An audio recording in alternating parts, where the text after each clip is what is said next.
గత 10 ఏళ్ల కాలంలో రాష్ట్రంలో బీఆర్ఎస్ ప్రభుత్వం చేసిన విధ్వంసాన్ని సరిచేసుకుంటూ తెలంగాణ అభివృద్ధికి కాంగ్రెస్ ప్రభుత్వం పనిచేస్తుందని ప్రభుత్వ విప్ నకిరేకల్ ఎమ్మెల్యే వేముల వీరేశం అన్నారు. నల్గొండ జిల్లా చిట్యాల మండలం వెలిమినేడు గ్రామంలో పలు అభివృద్ధి కార్యక్రమాల్లో ఆయన పాల్గొన్నారు. గ్రామంలో పీఎస్ఎస్ ఆధ్వర్యంలో నూతనంగా ఏర్పాటు చేసిన పెట్రోల్ బంక్ మరియు సిఎస్సి సెంటర్ను ప్రారంభించారు. ఎస్సీ కాలనీలోని రాచకాల్వ ద్వారా ప్రజలు పడుతున్న ఇబ్బందులను పరిష్కారం కోసం 25 లక్షలతో కాల్వ నిర్మాణం మరియు ఎస్సీ ఎస్టీ ముదిరాజ్ రజక కుల సంఘాలకు నూతన భవనాలకు ఆయన శంకుస్థాపన చేశారు.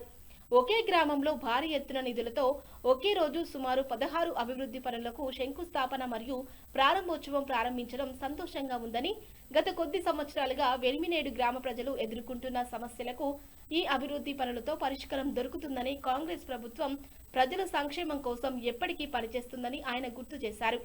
గత పాలకుల నిర్లక్ష్యం వల్ల వెలిమినేడు గ్రామంలో చాలా అభివృద్ధి కార్యక్రమాలు కుంటుపడిపోయాయని, ఇప్పుడు ఆ సమస్యలు పరిష్కారం అవుతాయని ఆయన అన్నారు.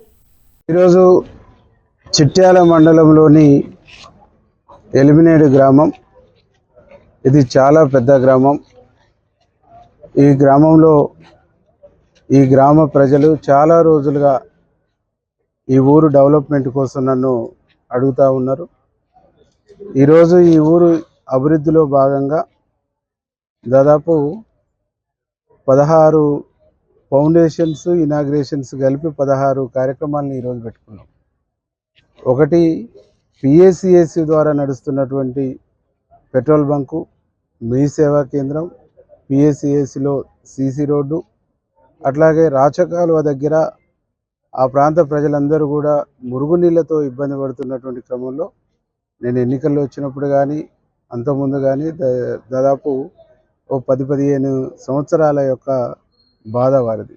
దాన్ని తొలగించడం కోసం కూడా ఈరోజు ఫౌండేషన్ స్టోన్ వేసి నిధులు కూడా ఇవ్వటం జరిగింది. దాంతో పాటుగా ఈరోజు ఎస్సీ కమ్యూనిటీ హాల్కి నిధులు ఇచ్చినాం, అట్లాగే యాదవ కమ్యూనిటీ హాల్కి నిధులు ఇచ్చినాం, గౌడ కమ్యూనిటీ హాల్కి నిధులు ఇచ్చినాం, ముదిరాజులకు నిధులు ఇచ్చినాం, ఎస్టీ కమ్యూనిటీ హాల్కు నిధులు ఇచ్చినాం, రజక కమ్యూనిటీ హాల్కు నిధులు ఇచ్చినాం. అట్లా అన్ని గ్రంథాలయానికి సంబంధించినటువంటి నిధులు ఇచ్చినాం, నాయి బ్రాహ్మణ సంఘానికి కూడా నిధులు ఇచ్చినాం. ఇవన్నీ కూడా 30 లక్షలతోని రైతులకు కూడా. దాంతోపాటు మా మహిళా సోదరిమణులకు వారు మీటింగ్ పెట్టుకోవడానికి ఇబ్బంది అవుతుందంటే వారికి 3 సంఘబంధాలకు సంబంధించినటువంటి బిల్డింగ్లకు కూడా నిధులు ఇచ్చినాం. ఇవన్నీ అంటే గతంలో ఎలిమినేట్ గ్రామంలో ఇంత ఒక వరదలాగా ఇంత పెద్ద ఎత్తున ఎప్పుడు కూడా ఇన్ని నిధులతోనే ఒకటే రోజు ఫౌండేషన్ వేసినటువంటి దాఖలాలు లేవు. కాబట్టి గౌరవ ముఖ్యమంత్రి రేవంత్ రెడ్డి గారి నాయకత్వంలో ఈ ఊరిలో ఒక చరిత్రను తిరిగి రాసేటువంటి పద్ధతుల్లో అన్ని కులాల, అన్ని వర్గాల, అన్ని ప్రాంతాల ప్రజల సమస్యల్ని పరిష్కరించడం కోసం ఈరోజు ఈ కార్యక్రమాన్ని తీసుకోవడం జరిగింది. ఈ కార్యక్రమంలో ఈ ఊరు ఇవాళ ఒక పండుగ వాతావరణం ఉంది.